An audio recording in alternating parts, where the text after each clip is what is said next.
Assalamualaikum warahmatullahi wabarakatuh. Halo anak-anak, apa kabar kalian? Semoga kalian sehat, kalian tetap di rumah, kalian menjaga kesehatan tentunya, supaya kita tetap sehat dan terhindar dari yang namanya COVID-19.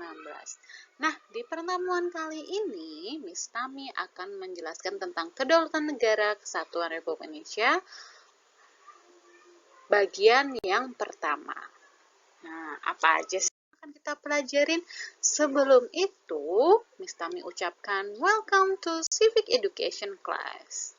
And then, selanjutnya, tujuan pembelajaran yang akan kita lakukan, yang pertama yaitu setelah kegiatan pembelajaran, siswa dapat mendeskripsikan hakikat dan teori dari kedaulatan dengan benar. Yang kedua, selain itu, siswa diharapkan nantinya dapat mengidentifikasi bentuk dan prinsip kedaulatan negara Republik Indonesia. Nah, selanjutnya kita langsung masuk ke materi tentang hakikat dan teori kedaulatan. Nah, sebelum itu kita nonton dulu ya video satu ini. Video tentang apa sih? Yuk kita lihat.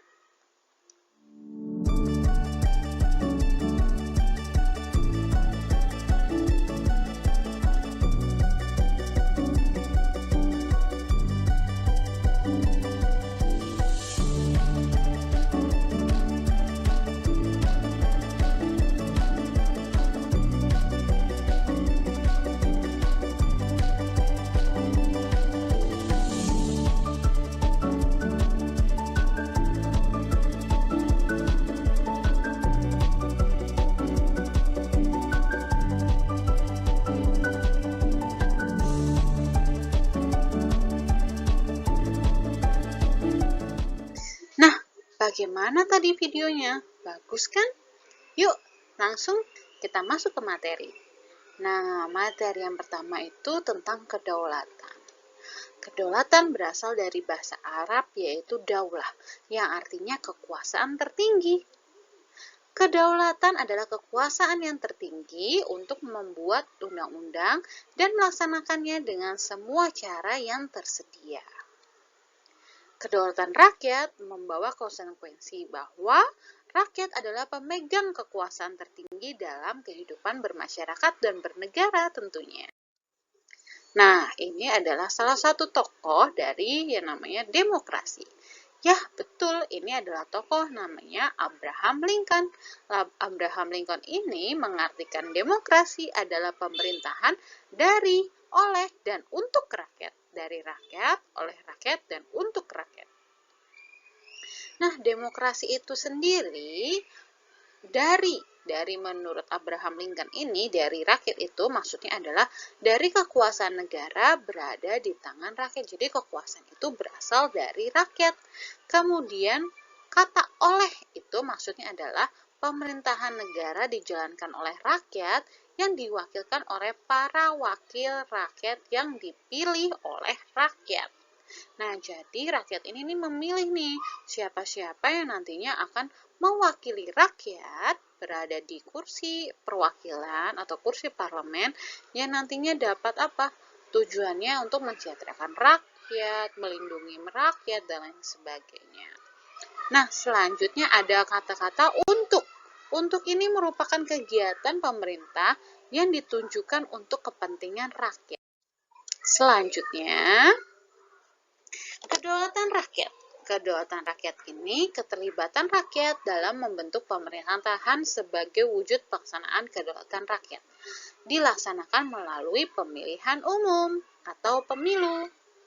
Nah, kedaulatan rakyat atau pemilu ini merupakan salah satu dari demokrasi langsung. Demokrasi langsung ini rakyat berartinya mengambil bagian secara pribadi dalam tindakan-tindakan dan pemberian suara untuk membahas serta mengesahkan undang-undang. Sedangkan demokrasi perwakilan yaitu rakyat memilih warga lainnya untuk dijadikan sebagai wakil yang duduk di lembaga perwakilan rakyat untuk membahas dan mengesahkan undang-undang. Nah, jadi di demokrasi perwakilan ini kita melalui pemilu memilih wakil-wakil rakyat. Siapa nih yang dapat mengemban amanat menjadi wakil rakyat? Nah, sebelum kita memilih, sebaiknya kita harus tahu track record-nya tuh seperti apa, bagaimana jalan kehidupannya, bagaimana jalan kerjanya, seseorang itu bagaimana karakternya, apakah karakter tersebut bisa bisa mengemban, dia tuh bisa mengemban amanat masyarakat atau tidak, seperti itu. Kita harus tahu nih pendidikannya, latar belakangnya seperti apa, seperti itu ya. Jadi nanti ketika kalian sudah berhak untuk memilih atau kalian sudah 17 tahun, kalian tidak boleh nih asal aja nyoblos, asal aja nyontreng siapa yang bakalan kalian pilih. Tapi kalian harus tahu, harus paham, harus mengerti siapa sih orangnya yang mewakili itu. Jadi siapa sih yang berhak berada di kursi lembaga perwakilan rakyat dan lain sebagainya. Jadi kita harus tahu ya. Selanjutnya akan kita pelajari adalah sifat kedaulatan menurut Jane Bodin. Nah, yang pertama itu ada asli. Kekuasaan tidak berasal dari kekuasaan lain yang lebih tinggi. Kemudian ada parlemen, yaitu kekuasaan itu tetap ada sepanjang negara tetap berdiri walaupun pemerintahannya sudah berganti. Selanjutnya ada tunggal, artinya kekuasaan merupakan satu-satunya dalam negara dan tidak dibandingkan kepada negara atau kepada badan-badan lain. Dan yang terakhir, tidak terbatas. Jadi kekuasaan itu tidak dibatasi kekuasaan lain. Nah, selanjutnya, bagaimana dengan Indonesia? Nah, kalau Indonesia ini pada tanggal 17 Agustus 1945 melaksanakan yang namanya proklamasi kemerdekaan, menjadikan titik Indonesia telah merdeka dan berdaulat. Nah, ini nih, pas 17 Agustus ini nih, ketika Ir Soekarno memproklamasikan kemerdekaan, menjadi titik di mana bahwa negara Indonesia telah merdeka dan berdaulat. Selanjutnya, adanya pemerintahan yang berdaulat merupakan salah satu unsur konstruktif dari sebuah negara merdeka secara de facto, di samping memiliki rakyat dan pemerintah dan wilayah. Selanjutnya, bentuk kedaulatan. Ada bentuk kedaulatan ke dalam, yaitu sebuah negara memiliki kekuasaan untuk menyusun, mengatur organisasi pemerintahannya sendiri menurut kehendak bangsanya sendiri serta kekuasaan untuk mengelola semua yang ada di wilayahnya. Maksudnya gimana sih, Miss? Maksudnya ini kedaulatan ke dalam ini ya seperti misalkan, nah di rumah kalian, keluarga kalian, nah ada ayah kalian, ada ibu kalian, ada kaliannya juga. Jadi keadaan di rumah kalian itu ya kalian yang mengatur, terutama kepala keluarga yaitu ayah. Ayah kalian yang mengatur bagaimana caranya, bagaimana menyusunnya, bagaimana organisasinya, siapa yang megang keuangan di rumah dan lain sebagainya, siapa yang memasak, siapa yang menyuci dan lain sebagainya, itu ya diatur oleh keluarga kalian sendiri. Begitu pula dengan negara. Jadi kalau negara itu kekuasaan menyusun, mengatur organisasi pemerintahnya itu ya negara itu sendiri, nggak boleh negara lain itu ikut campur tangan. Kalau negara lain ikut campur tangan berarti negara itu sedang menjajah negara tersebut, seperti itu. Paham ya maksudnya dari kedaulatan ke dalam? Nah, selain kedaulatan ke dalam, ada juga nih namanya kedaulatan keluar.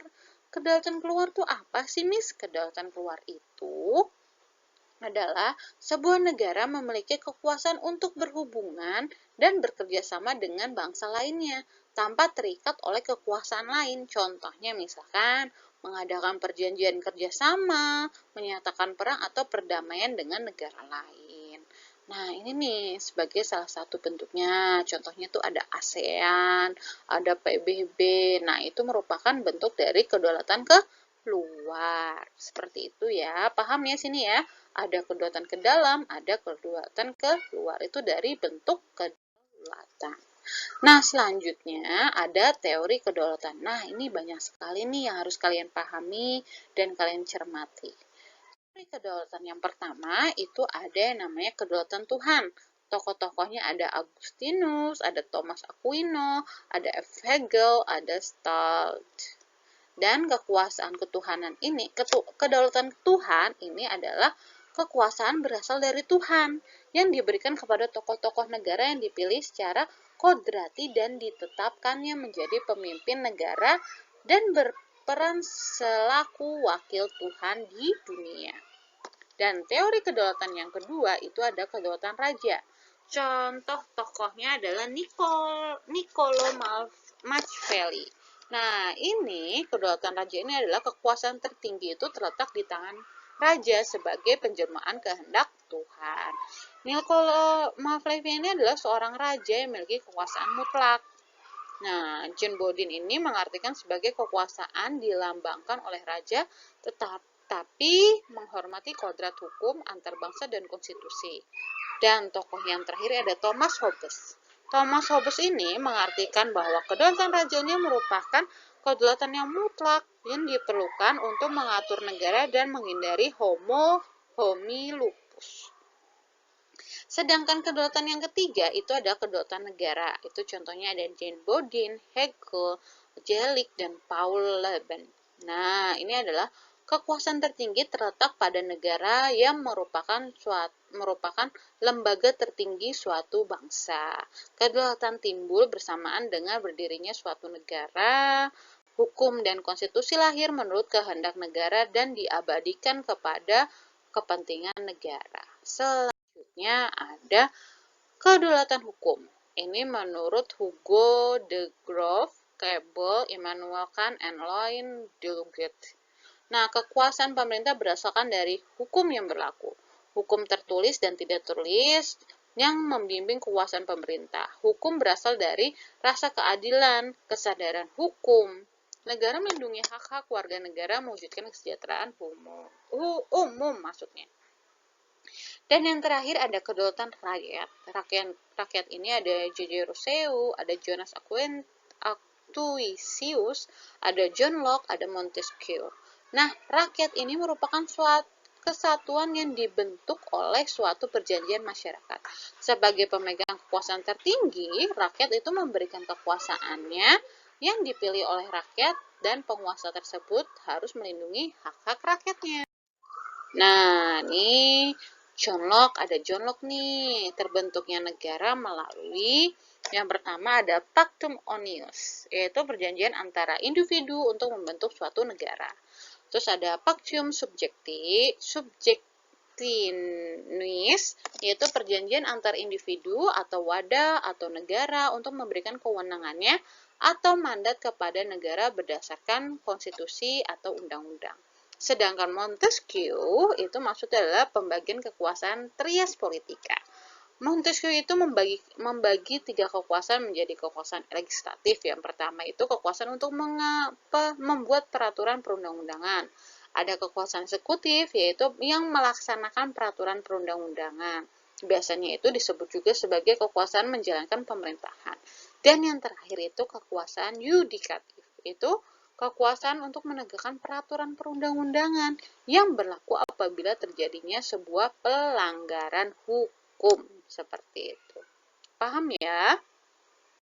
Selanjutnya, Miss tanya apakah ada pertanyaan atau any question. Nah, kalau kalian ada pertanyaan, silahkan komentar di bawah atau kalian bisa DM on my Instagram, bisa email di utamif370@gmail.com. Nah, kalau kalian tidak ada pertanyaan, Miss Tami ucapkan terima kasih. Nah, jangan lupa videonya di like, komen, share sebanyak-banyaknya ke teman-teman kalian. Dan jangan lupa untuk di subscribe. Terima kasih atas perhatiannya. Terima kasih sudah menonton video ini. Mohon maaf apabila Miss Tami masih banyak kekurangan. Miss Tami ucapkan wassalamualaikum warahmatullahi wabarakatuh. Sampai jumpa di pertemuan kita selanjutnya. Bye-bye.